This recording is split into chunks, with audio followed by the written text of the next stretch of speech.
plus pouvoir avoir un enfant, que ce soit un homme ou une femme, que tu ne puisses pas avoir un logement, tu ne puisses pas avoir un travail. Ils t'ont donc dépouillé de l'espérance. Ils t'ont dépouillé de ce rêve, parce que la foi vient de ce qu'on espère, de ce qu'on rêve. Donc tu ne rêves même plus.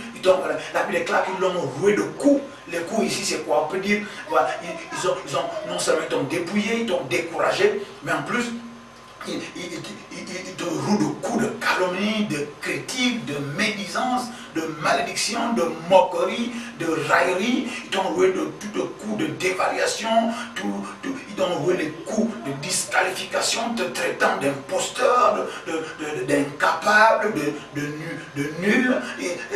Ils t'ont roué de tous les coups pour s'assurer effectivement que tu restes à terre. Pourquoi? Non seulement ils te dépouillaient, ils pouvaient s'en aller.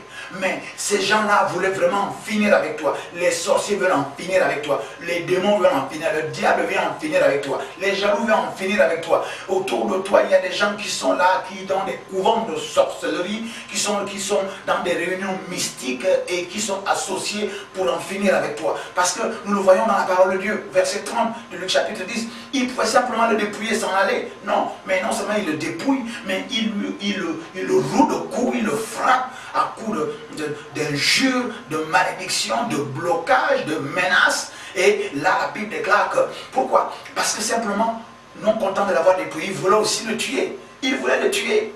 Mais mon bien-aimé, monsieur, madame, j'ai une bonne nouvelle. Si tout ce qui t'arrive, tout ce qu'ils ont repris dans ta vie, tous les coups dont ils t'ont roué, si tout cela pouvait te tuer, tu serais mort. Alléluia. Parce que si tu étais mort, si tu étais capable de te tuer, il voulait te tuer. Parce que c'est ce qu'il voulait. Il dépouille quelqu'un, il pouvait s'en aller. Mais là, il le roue de coups. Et la Bible déclare, ils l'ont laissé là. J'ai une très bonne nouvelle. Tant qu'il y a la vie, il y a l'espérance. La Bible déclare que maintenant, comme ils l'ont roué de coups, ils l'ont laissé là. Et je continue cette lecture du verset 30. Il est écrit que, voilà, et ils s'en allèrent, le laissant à demi-mort. Alléluia. Oh, la gloire est à Jésus. Ils l'ont laissé à demi-mort. La mort spirituelle, c'est être séparé d'avec Dieu. Mais là, ils l'ont laissé à demi-mort. Ça veut dire quoi? Ça veut dire simplement, essayons de ne pas trop... aller au-delà du texte, c'est-à-dire qu'il était à demi-mort, c'est-à-dire qu'il y avait encore une espérance, il y a un souffle de vie. C'est quelqu'un, quand quelqu'un spirituellement est à demi-mort, c'est quelqu'un qui croit, quand même il y a une flamme, il croit en Dieu, mais il ne prie pas. Il croit en Dieu, mais il ne va pas dans les réunions de communion spirituelle et fraternelle, il ne va pas dans son église, il ne va pas dans le lieu où effectivement les gens s'assemblent pour élever Dieu. C'est quelqu'un qui croit, mais seulement il estime que Dieu l'a abandonné. C'est quelqu'un qui croit, il lui reste quand même une nuance, une lueur de foi, mais il ne pratique rien du tout. Mais la Bible déclare que quelque chose d'extraordinaire va se passer. La Bible déclare que le laissant là, et voici par hasard, n'est-ce pas, un sacrificateur passe. Waouh, on va dire simplement un religieux pour éviter de jeter la pierre à qui que ce soit. On ne dira pas un père ou un pasteur, on dira un homme d'église, n'est-ce pas, un homme d'église, n'est-ce pas, qui passe. Il vient, il le regarde comme ça, se penche sur lui, mais bon, il passe outre. Il passait même là par hasard, mais il passe outre. La Bible nous dit, voilà pourquoi. Parce que simplement, le pasteur ne peut rien pour toi, le prêtre ne peut rien pour toi, les religieux ne peuvent rien pour toi dans ta situation là où tu as demi-mort. La Bible nous apprend qu'un lévite aussi passe par là. Un lévite, qu'est-ce que c'est? C'est quelqu'un qui est un lecteur de la loi, il écrit la loi, il est là pour appliquer la loi, donc les principes, les préceptes, les ordonnances, les commandements de Dieu. Lui aussi il vient et il passe outre. Tous ces gens-là, qui sont les gens de la loi, ne peuvent rien pour toi, pour vous. Et la Bible déclare que, et voici, un Samaritain. Waouh! Un Samaritain. Un Samaritain, c'est quelqu'un qui était haï par les Juifs. Donc, cet homme-là, qui descend de Jérusalem pour aller à Jéricho, c'était certainement un Juif. Donc maintenant, puisque la Bible insiste sur le fait que c'est un Samaritain. Un Samaritain, un homme de mauvaise vie, un homme haï, un homme rejeté. Aujourd'hui même, de nos jours, il y a encore des gens qui disent n'importe quoi sur Jésus-Christ de Nazareth. Il y a aujourd'hui des gens qui rejettent, il y a des gens qui disent qu'il n'est pas Dieu, qu'il n'est pas ceci. Ce n'est pas le sujet. Ce qui est important, c'est que ce Samaritain, n'est-ce pas, je vous le dis déjà, c'est Jésus-Christ, n'est-ce pas, lui vient, n'est-ce pas, la Bible est claire dessus. Il vient, il s'intéresse à lui. C'est extraordinaire. Pourquoi? Parce que, regarde, qui voyageait, étant venu là, fut ému de compassion d'abord lorsqu'il le vit. Et Jésus est touché de voir comment tu vis. Jésus est touché de voir comment les gens t'en veulent. Jésus est touché de voir comment on te roue de coups, comment on t'injurie, comment on te traite de tous les noms de reptiles, d'oiseaux, de quadrupèdes. Jésus est ému de compassion de voir comment on se moque de toi. Jésus est ému de compassion de voir comment, effectivement, tu n'arrives pas à t'en sortir. Comment tu es bloqué, comment on t'a arraché la fécondité, comment on t'a arraché, comme qui dirait, tes chances, comment on a bloqué ton étoile. La Bible déclare qu'il est ému de compassion et il le vit. Oui, et la Bible déclare que voici, il s'approcha et bandait ses plaies. Jésus s'approche comment? Il s'approche de toi, maintenant là, par cette prédication de l'apôtre Paul ici. Jésus s'approche, ce n'est pas le voyageur qui a terre, qui a demi-mort, qui a appelé Jésus au secours, non. Mais c'est Jésus qui, passant par là, après le sacrificateur et le vit, fut ému de compassion, et puis finalement s'approche de lui. Il s'approche. C'est pour ça que maintenant, c'est très important ce que nous sommes en train de dire. Nous sommes en train de vous interpeller, mesdames et messieurs. J'ai une très bonne nouvelle. Mesdames et messieurs, j'ai une très bonne nouvelle. Pourquoi? Quelle que soit la situation que tu vis, tu ne peux pas invoquer Dieu. Il était déjà demi-mort. Tu es tellement découragé. Tu te dis non, ce n'est pas possible. Je suis un laissé pour compte. Mais seulement voilà, Jésus s'intéresse aux gens qui sont laissés pour compte.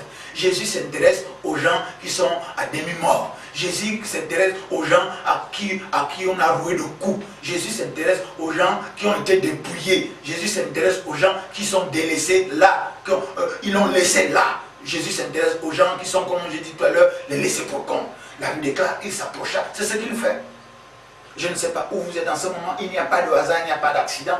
C'est poussé par le Saint-Esprit que les hommes de Dieu parlent là-bas. Et là, le fait que toi, vous puissiez regarder et suivre cette émission maintenant, ça veut dire que cela a été prédestiné pour vous. Ça veut dire que Jésus-Christ s'approche de vous. Il a vu votre état et il est vu de compassion. Il s'approche de vous à travers cette prédication. Alléluia. Nous allons simplement aller rapidement pour comprendre ce qui se passe. La Bible déclare qu'il s'approche, il banda ses plaies, il versant de l'huile du vin, puis il le mit sur sa propre monture et conduit à une hôtellerie puissante de lui. Alléluia. Oh, il est merveilleux notre Seigneur. La Bible nous dit clairement, il s'approche. Jésus ne s'approche pas seulement comme les autres sont approchés pour regarder, non. Il bandait ses plaies. Les plaies sentimentales, les plaies professionnelles, les plaies maritales, les plaies héréditaires. Jésus s'approche pour bander tout ce qu'il y a comme plaie dans notre vie. Jésus, non seulement il bande les plaies, mais en plus il guérit, c'est lui le guérisseur.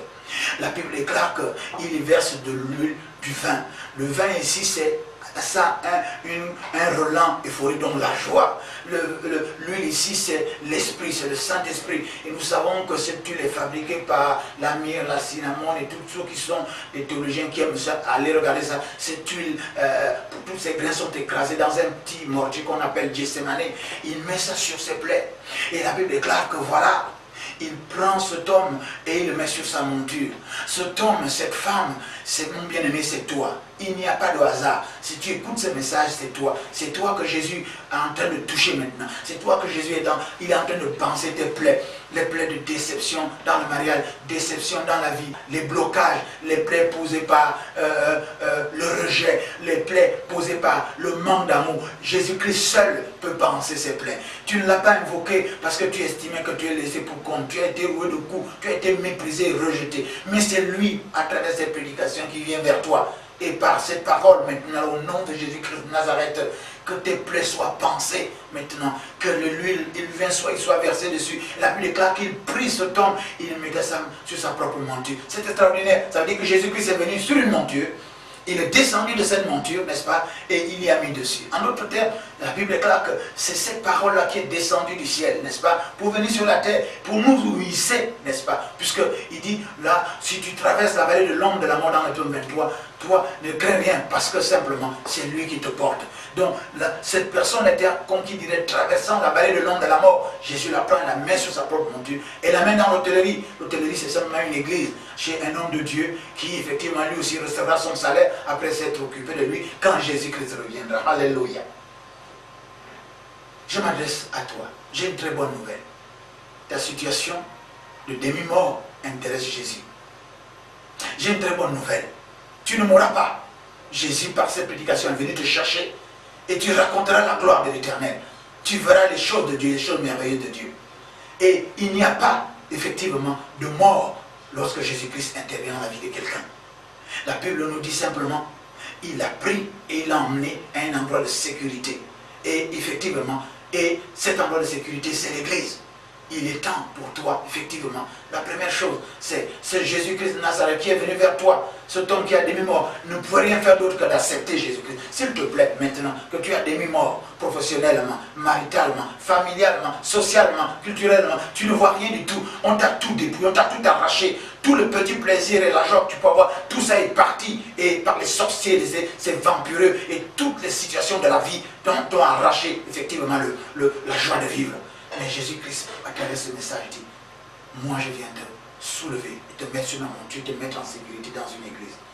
Alors pour ce faire, alors reçois-le maintenant, s'il te plaît. Mesdames, messieurs, fils, répète après moi. Seigneur Jésus, j'ai quitté la foi, j'ai quitté l'espérance et l'amour avec laquelle tu m'avais créé. Je suis descendu dans les plaisirs de ce monde. Et là, j'ai été braqué, j'ai été dépouillé, roué de coups. Et là, maintenant, je t'accepte, je te reçois comme mon Seigneur et Sauveur personnel. Viens à mon secours. Donne-moi ta vie par ton esprit. Et conduis-moi par cet esprit dans une église, auprès d'un homme de Dieu, afin que ma joie soit parfaite et que ton nom soit glorifié. Au demeurant, je me répands de tous mes péchés. Et nous avons prié ainsi dans le précieux nom de Jésus-Christ de Nazareth. Je vous rappelle que le thème, n'est-ce pas, de cette exhortation, de cette allégorie, de cette parabole, c'est le seul secours.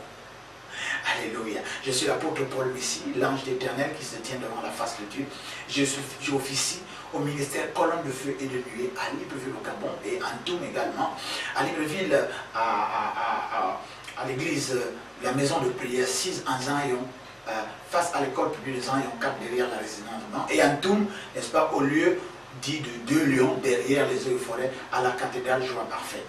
Vous pouvez effectivement nous joindre par téléphone, les numéros de téléphone s'affichent 06 63 06 40, 05 32 58 80. Vous pouvez également envoyer simplement un SMS, je réponds à tous les SMS.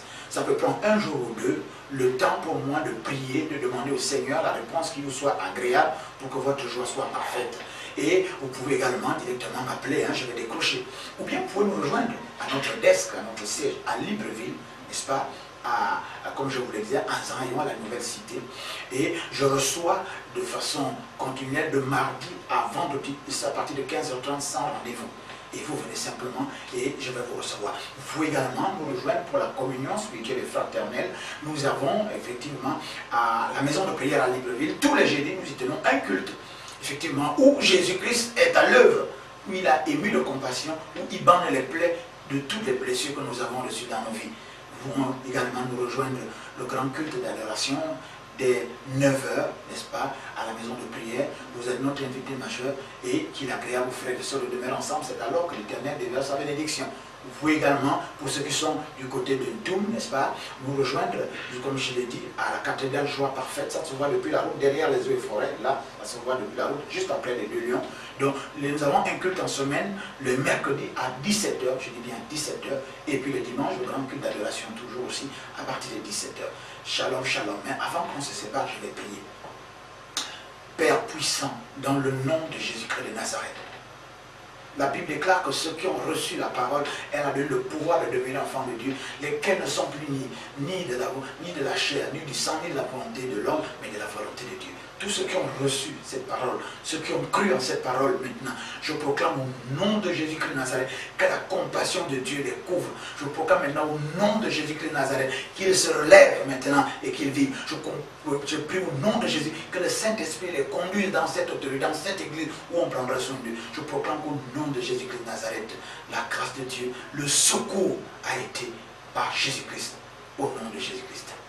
Amen.